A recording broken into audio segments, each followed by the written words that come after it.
So yun guys, nandito tayo sa paggawa ng kotse. Ito, napakamurang paggawaan lang dito guys. So kapatitual tayo.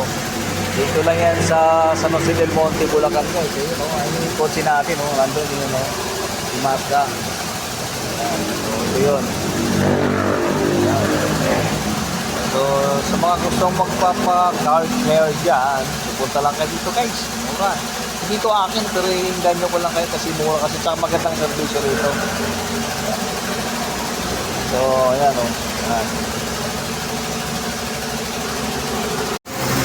So yun guys, ito na yung ating gagamitin pag uwi ng probinsya sa Mindanao. At ito yung nakaangat na. Yan na, pinapa-general check muna natin guys. Kaya siyempre, safety first, diba?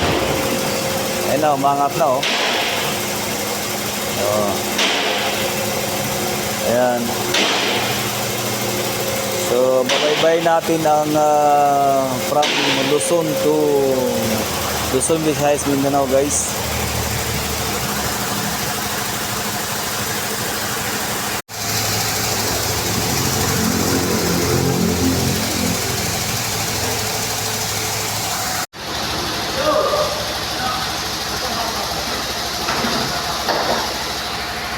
Sa pag-ano